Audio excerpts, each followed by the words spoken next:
On croyait ces mots perdus pour toujours. Des pensées, des idées, des rêves écrits il y a 2000 ans, puis réduits à des cendres sous la colère d'un volcan. Et pourtant, aujourd'hui, ces voix parlent à nouveau. Pas grâce à l'encre, pas grâce aux mains humaines, mais grâce à une machine. Tout commence le 24 août 79 après JC, le Vésuve rugit. Le ciel s'assombrit et la terre romaine s'ouvre sur l'une des plus grandes tragédies naturelles de l'Antiquité. Une explosion, violente, apocalyptique. La montagne libère l'énergie de 100 000 bombes atomiques. En quelques minutes, un nuage brûlant de gaz et de cendres s'abat sur les villes voisines. À plus de 640 km/h, les vagues de feu engloutissent tout sur leur passage. Les rues, les temples, les visages. À Herculanum, cité prospère de la baie de Naples, tout s'arrête. Les habitants meurent là où ils se tiennent, pétrifiés par la chaleur. Les maisons s'effondrent, et dans une villa romaine d'une richesse inouïe, une bibliothèque entière prend feu. Mais voici le paradoxe. Le feu, cette force de destruction, devient aussi un agent de préservation. Au lieu de réduire les rouleaux en cendres, il les carbonise. Le papyrus se transforme en une matière noire, dure, compacte, presque du charbon.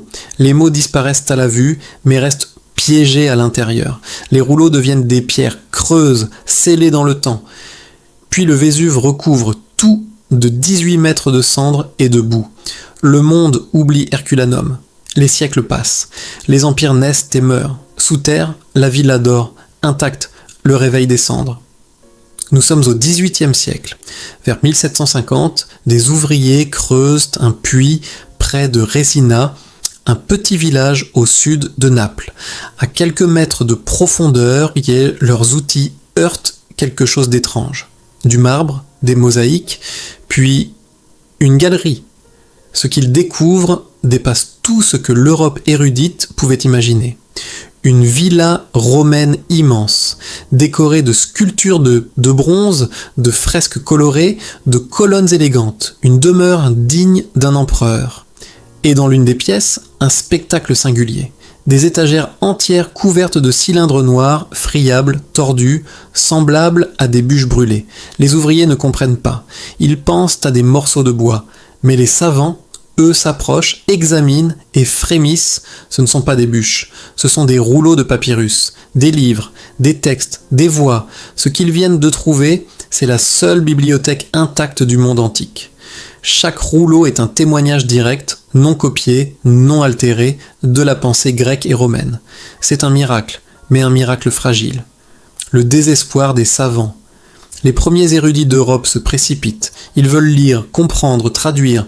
Ils veulent savoir ce que contiennent ces rouleaux scellés par le feu du Vésuve. Mais quand ils essaient de les dérouler, tout se désintègre. Le papyrus se brise, s'effrite, s'envole en poussière. Chaque tentative est un désastre. Certains, désespérés, coupent les rouleaux au couteau. D'autres les enduisent de produits chimiques pour les assouplir. Résultat, ils fondent, littéralement. Un érudit invente même une machine censée dérouler mécaniquement les rouleaux, une machine qui détruit presque tout ce qu'elle touche. Chaque rouleau prend des années à ouvrir, et presque aucun ne survit intact. Sur 1800 rouleaux, seuls quelques fragments lisibles sont sauvés. Les textes sont incomplets, lacérés, incompréhensibles. Alors les chercheurs abandonnent. Les rouleaux partent dans les musées. Naples, Paris, Oxford. Ils y restent, enfermés dans des vitrines, sous des étiquettes effacées par le temps. Les chercheurs savent qu'ils contiennent de l'écriture. On voit, à la surface de certains, des ombres, des lignes, des traces, mais sans les ouvrir, impossible de lire. Et les ouvrir, c'est les détruire. Pendant 2 siècles et demi, personne ne trouve la solution. Les plus grands experts déclarent « Ces textes sont perdus pour toujours ». L'histoire referme la page, une promesse oubliée. Pourtant, ces rouleaux ne sont pas de simples curiosités archéologiques. Ils pourraient tout changer. Souviens-toi, la plupart des textes antiques que nous connaissons aujourd'hui, l'Iliade, l'Odyssée, les dialogues de Platon, les traités d'Aristote, sont des copies de copies de copies. Des manuscrits recopiés à la main pendant des siècles, souvent modifiés, abrégés, censurés. À chaque génération, une erreur, un mot oublié, une correction ajoutée. L'original, lui, a disparu depuis longtemps, mais à Herculanum, les rouleaux n'ont jamais été recopiés. Ils ont été figés exactement tels qu'ils étaient au moment de l'éruption. Des originaux purs, des œuvres écrites de la main même, ou presque, de leurs auteurs. Imagine retrouver la pensée d'un philosophe grec avant qu'elle ne soit traduite, réinterprétée ou manipulée. Lire ce qu'il écrivait vraiment, pas ce qu'un moine médiéval a cru comprendre 1000 ans plus tard. C'est une machine à remonter le temps, enfouie sous la lave, mais sans clé pour l'ouvrir, latente. Pendant des générations, les chercheurs rêvent d'un miracle. On photographie, on radiographie, on essaye tout. Les rouleaux restent muets. À la fin du XXe siècle, la technologie semble encore trop faible, jusqu'à ce qu'un homme, loin des musées, loin de l'archéologie, ait une idée folle. Un informaticien, pas un historien, pas un latiniste, mais un esprit obsédé par une question simple. Et si on pouvait lire l'intérieur d'un rouleau sans jamais l'ouvrir? Son nom, Brent Seales, professeur à l'université du Kentucky. Il invente un concept révolutionnaire, le virtual unwrapping, le déroulement virtuel. Une technique qui promet de voir à travers la matière, comme un scanner médical, et de reconstruire la surface du papyrus en 3 dimensions. Sans contact, sans dégâts, juste des rayons X et du code. Mais il y a un problème, un obstacle que personne n'avait encore réussi à franchir. L'encre utilisée par les scribes antiques est à base de carbone. Et le papyrus carbonisé est aussi du carbone. Sur un scanner, les deux apparaissent identiques. Aucune différence de densité, aucune trace visible, juste une ombre uniforme. En théorie, c'est impossible. Mais Seales ne renonce pas. Il comprend que l'encre, en pénétrant le papyrus, modifie légèrement sa texture. Des changements infimes, invisibles à l'œil nu, mais peut-être détectables par une machine capable d'apprendre à les reconnaître. Une machine comme une intelligence artificielle. Nous sommes en 2023. Le monde entier parle d'intelligence artificielle. ChatGPT, Midjourney, les réseaux neuronaux.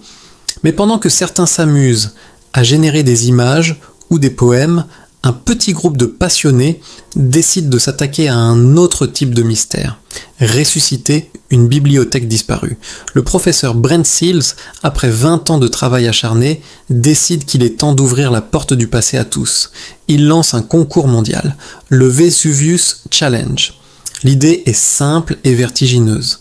Les données de scan CT des rouleaux d'Herculanum sont rendues publiques. Des milliers d'images en 3D, invisibles à l'œil humain, mais pleines de potentiel. Seales appelle les codeurs, les chercheurs, les curieux du monde entier. Si vous parvenez à lire ne serait-ce que 4 passages, au total 140 caractères chacun, sans ouvrir le rouleau, le prix est à vous. Le prix, 700 000 $. Mais au-delà de l'argent, il y a la gloire, celle d'être les premiers à faire parler un texte enfermé depuis 2000 ans. Des centaines de candidats se lancent, des équipes universitaires, des chercheurs indépendants, mais aussi des étudiants qui codent depuis leur chambre. Personne ne sait si c'est faisable, beaucoup abandonnent, mais 3 jeunes hommes refusent d'y croire. Les 3 codeurs. Le premier s'appelle Luc Faritor, 21 ans, étudiant en informatique dans le Nebraska. Passionné de données, curieux de tout, il passe ses nuits à entraîner un réseau de neurones pour détecter des motifs invisibles dans les scans. Les images du rouleau ressemblent à un chaos de lignes grises, mais il s'obstine. Jour après jour, il pousse son algorithme à chercher quelque chose, n'importe quoi, qui ressemble à de l'écriture.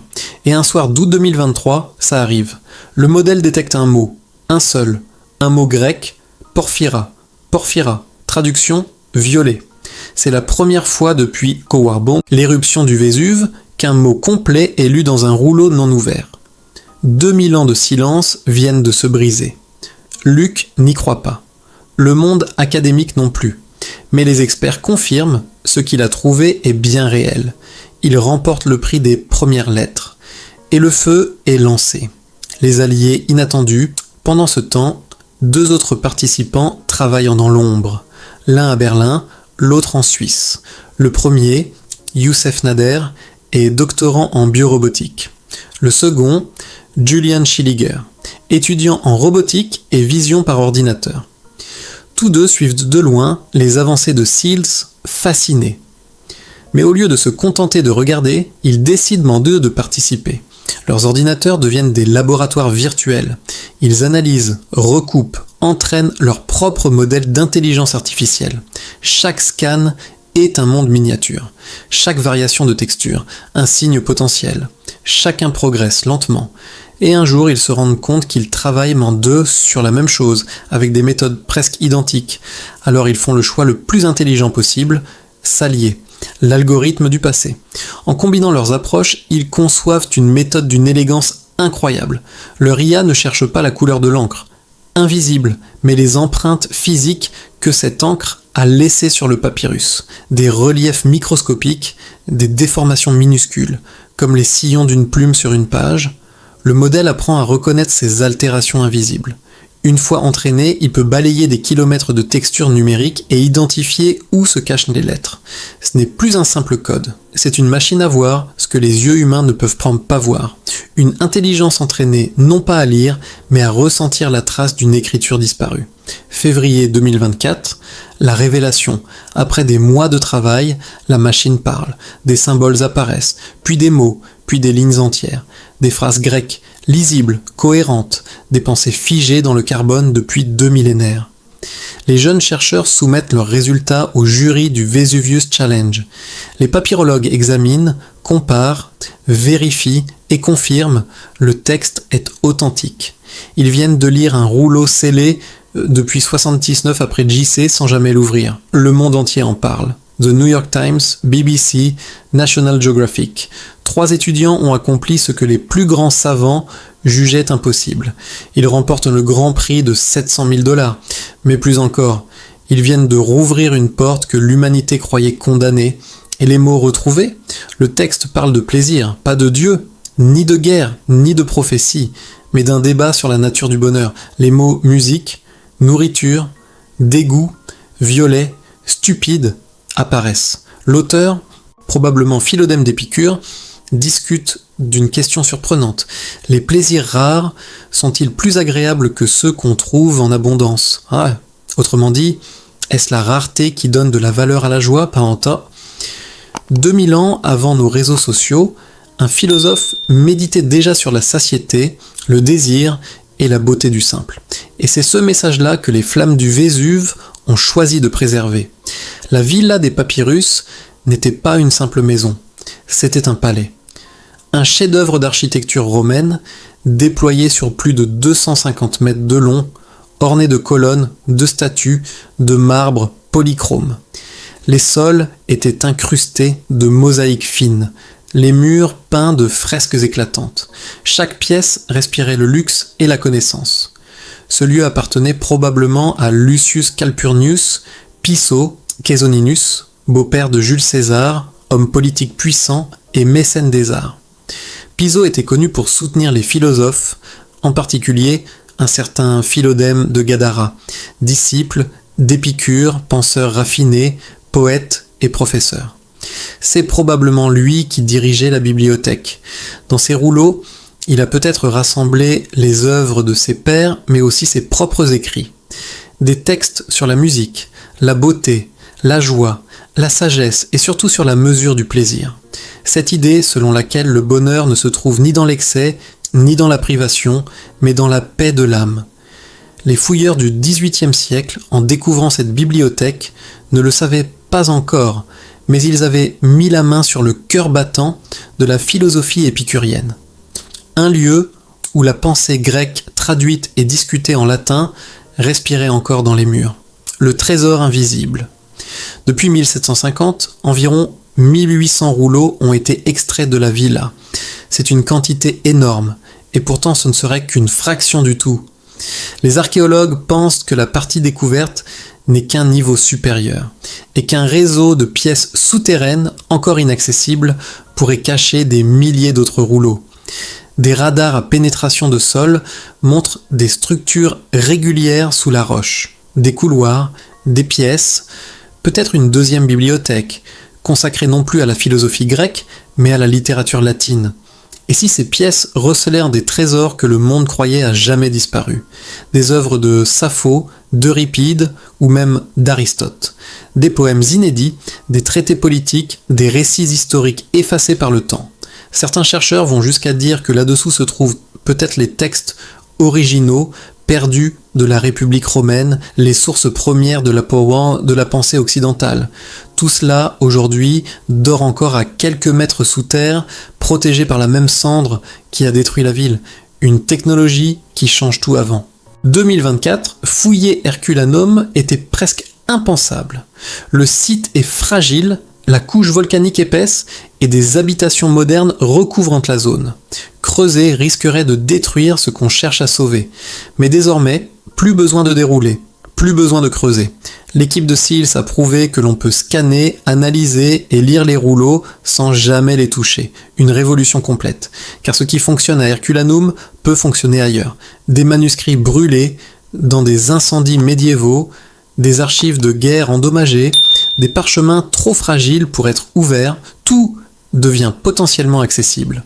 Chaque bibliothèque ancienne du monde pourrait contenir des textes invisibles, lisibles seulement grâce à cette technique, des tomographies à rayons X combinées à l'intelligence artificielle. C'est une nouvelle forme d'archéologie, non plus du sol, mais du numérique. On ne déterre plus la matière, on déterre l'information. Février 2025, la deuxième révélation.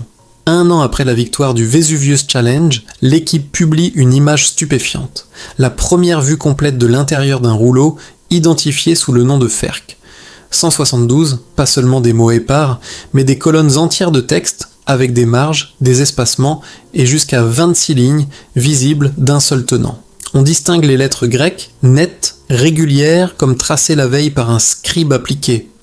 On voit même les différences de main, les corrections, les zones où la plume a appuyé plus fort. Pendant 2000 ans, personne n'avait vu ça. Maintenant, l'histoire s'affiche en haute résolution. Les papyrologues parlent d'un moment copernicien. Parce que pour la première fois, on peut non seulement lire, mais observer comment on écrivait dans l'Antiquité. Comment un texte était structuré. Comment la pensée prenait forme sur la page. C'est plus qu'une découverte scientifique, c'est une résurrection culturelle. Et ce n'est qu'un début. Aujourd'hui, le nouveau défi est lancé. Lire 90% de 4 rouleaux d'ici fin 2025. Des centaines d'équipes travaillent déjà sur les données. Les algorithmes s'affinent, l'intelligence artificielle apprend plus vite, voit plus loin. Chaque semaine, de nouveaux mots émergent du noir. Et plus les chercheurs avancent, plus ils comprennent que cette technologie pourrait un jour révéler des œuvres complètes. Des dialogues philosophiques, des poèmes entiers, des traités sur la musique, la politique, la morale, l'amour. Le Vésuve, autrefois symbole de mort, devient soudain une porte ouverte sur la connaissance. Un coffre-fort géologique renfermant la pensée pure du monde antique. Une mémoire retrouvée, pense-y un instant. 2000 ans après la catastrophe, des humains aidés par des machines font parler des morts, pas par la nécromancie, par la science. Ce que les flammes ont figé, le code le déchiffre. Ce que les siècles ont cru perdu, la lumière invisible du scanner le révèle. L'homme du futur dialogue enfin avec la sagesse du passé. Et si, parmi ces rouleaux encore muets, se cachait un texte qui remet tout en question, une histoire que personne n'a jamais lue, une vérité que le monde n'est pas encore prêt à entendre, le mystère d'Herculanum ne fait que commencer. Et toi ? Que penses-tu que l'on découvrira dans les prochains rouleaux ? Dis-le dans les commentaires et abonne-toi à Au cœur du mystère pour ne rien manquer de cette renaissance du savoir.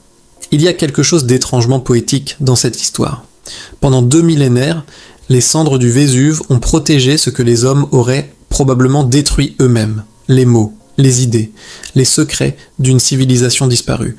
Les rouleaux d'Herculanum sont plus qu'un trésor archéologique. Ils sont une métaphore, celle d'une humanité qui avance, qui oublie, puis qui finit toujours par redécouvrir ses racines.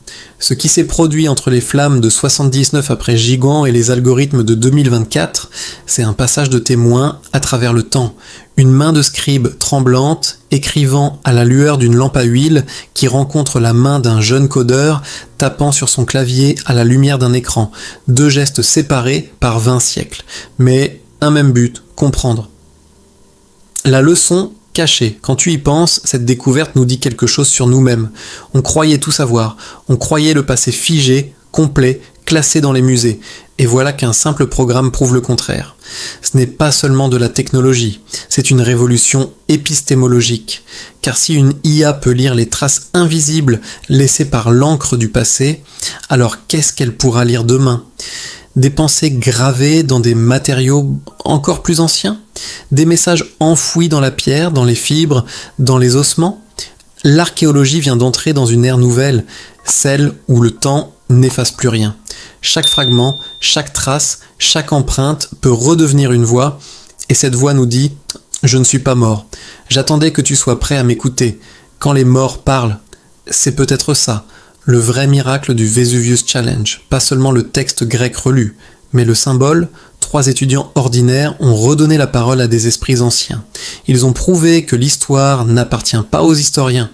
Elle appartient à ceux qui cherchent, à ceux qui doutent, à ceux qui essaient, à ceux qui refusent de croire que quelque chose est impossible, et quelque part, au-delà des calculs, des neurones artificiels, il y a une émotion presque mystique, celle de lire un mot écrit par une main humaine il y a 2000 ans, de comprendre que cette main pensait, rêvait, aimait, et que ces pensées nous parviennent intactes à travers le feu et le temps. Le futur sous la cendre. Les chercheurs le savent, ce n'est qu'un début. Des centaines de rouleaux restent illisibles, des milliers peut-être encore enfouis sous la lave. Mais ils ne sont plus muets, ils attendent. Chaque jour, les modèles d'IA deviennent plus précis, les scanners plus puissants. Et bientôt, les bibliothèques disparues du monde antique pourront renaître entièrement dans le monde numérique. Peut-être qu'un jour, on lira une tragédie inédite de Sophocle, une lettre politique de Cicéron, un traité d'Aristote que personne n'a jamais vu, ou même un texte que personne ne soupçonnait, une œuvre oubliée capable de changer notre vision de l'histoire. Car maintenant, rien n'est vraiment perdu. Tout est là, caché, attendant la bonne lumière. Le dernier message du feu regarde la boucle, le Vésuve en détruisant a conservé, l'homme en cherchant a redonné vie. Le feu a scellé la connaissance. La lumière, celle des rayons X, celle du savoir, l'a libérée. 2 forces opposées, un même dessein, préserver la mémoire. Et si c'était ça, la vraie leçon des rouleaux d'Herculanum, que la disparition n'est qu'une illusion, que tout ce que nous créons, tout ce que nous pensons, finit toujours par ressurgir. La matière brûle, mais l'esprit persiste. Et quelque part, dans le noir, il attend que quelqu'un l'écoute à nouveau. Alors, la prochaine fois que tu entendras parler d'un texte perdu, d'un savoir effacé, souviens-toi de ces jeunes codeurs, de ce professeur têtu et de ces rouleaux carbonisés qui ont traversé le feu du monde pour que leurs mots parviennent jusqu'à toi. Parce que parfois, le passé ne meurt pas. Il attend qu'on le réveille. Tu viens d'écouter Au cœur du mystère. Si cette histoire t'a captivé, laisse un commentaire. Qu'aimerais-tu découvrir dans les prochains rouleaux ? Et abonne-toi, car la prochaine révélation pourrait bien changer ce que nous croyons savoir du monde antique.